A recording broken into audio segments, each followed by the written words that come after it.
हर हर महादेव दोस्तों, सनातन इंटरनेशनल में आपका स्वागत है। आज हम शिवलिंग एवं भगवान भोलेनाथ के 12 ज्योतिर्लिंग के बारे में जानेंगे।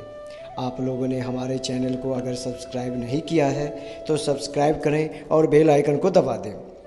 और ज्योतिर्लिंग के बारे में जानना है तो पूरा वीडियो देखें और कमेंट अवश्य करें।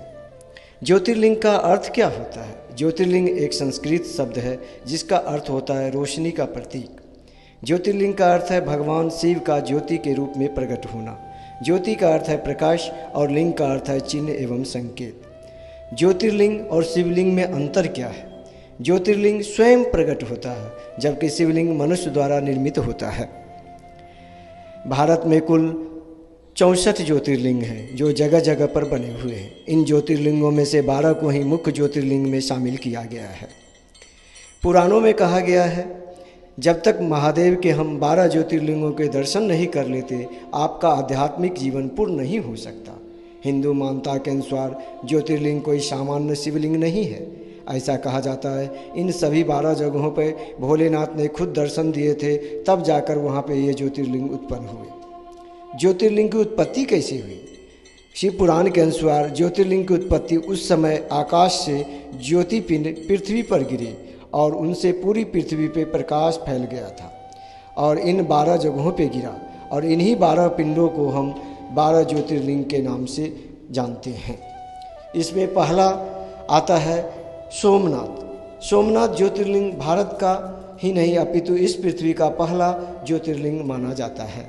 यह मंदिर गुजरात राज्य के सौराष्ट्र क्षेत्र में स्थित है। शिव पुराण के अनुसार जब चंद्रमा को दक्ष प्रजापति ने क्षय रोग होने का श्राप दिया था, तब चंद्रमा ने इस स्थान पर तप कर उस श्राप से मुक्ति पाई थी।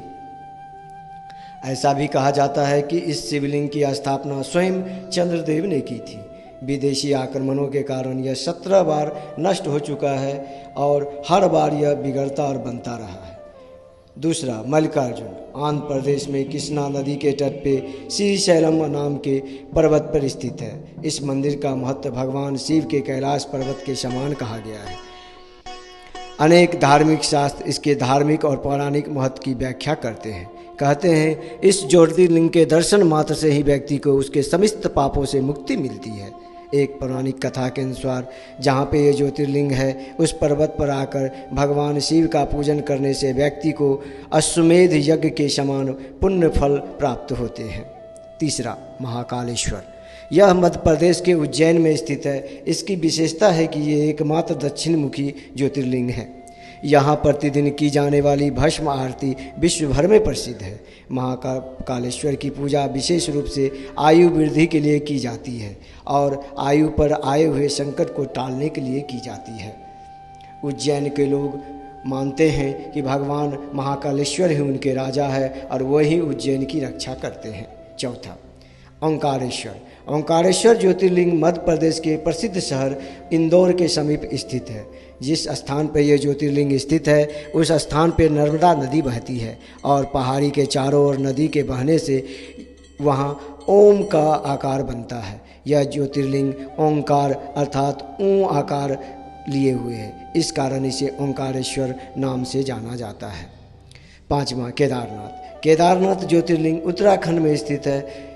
ये बाबा केदारनाथ का मंदिर बद्रीनाथ के मार्ग में है। केदारनाथ का वर्णन स्कंद पुराण एवं शिव पुराण में भी मिलता है। यह तीर्थ भगवान शिव को अत्यंत प्रिय है। जिस प्रकार कैलाश का महत्व है उसी प्रकार का महत्व शिव जी ने केदार क्षेत्र को भी दिया है। छठवां, भीमाशंकर। भीमाशंकर ज्योतिर्लिंग महाराष्ट्र के पुणे जिले में सह्याद्री नामक पर्वत पर स्थित है। भीमाशंकर ज्योतिर्लिंग को मोटेश्वर महादेव के नाम से भी जाना जाता है।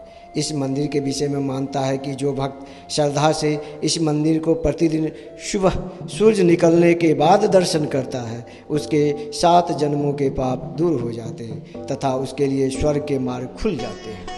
सातवां, काशी विश्वनाथ। यह ज्योतिर्लिंग उत्तर प्रदेश के काशी नामक स्थान पर स्थित है।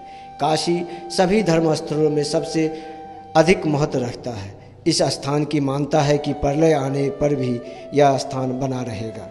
इसकी रक्षा के लिए भगवान शिव इस स्थान को अपने त्रिशूल पे धारण कर लेंगे और प्रलय टल जाने पे काशी को उसके स्थान पर पुनः रख देंगे।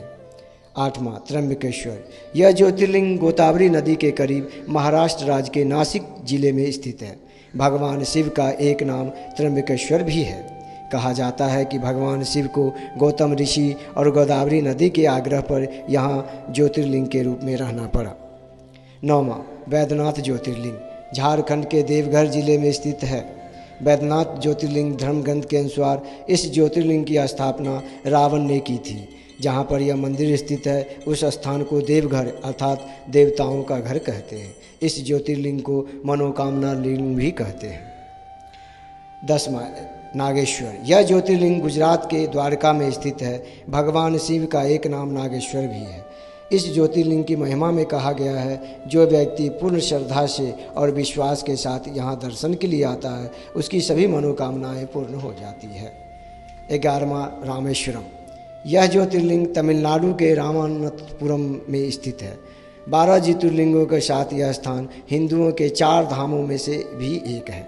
मान्यता है कि इसकी स्थापना स्वयं भगवान श्री राम जी ने की थी, इसलिए इसे रामेश्वरम ज्योतिर्लिंग कहते हैं। घृणेश्वर ज्योतिर्लिंग महाराष्ट्र के दौलताबाद में है। इसे घुनेश्वर या घुष्मेश्वर के नाम से भी जानते हैं। लोग यहाँ दूर दूर से आते हैं और आत्मिक शांति प्राप्त करते हैं। ये 12वां ज्योतिर्लिंग है। भगवान शिव के 12 ज्योतिर्लिंगों में से यह अंतिम ज्योतिर्लिंग है। भगवान शिव के इन 12 ज्योतिर्लिंगों की कथा सुनने वाले या जानने वाले या यहाँ पर जाने वाले लोगों को समस्त पापों से मुक्ति मिलती है। इसीलिए बोलिए सावन के महीने में हर हर महादेव।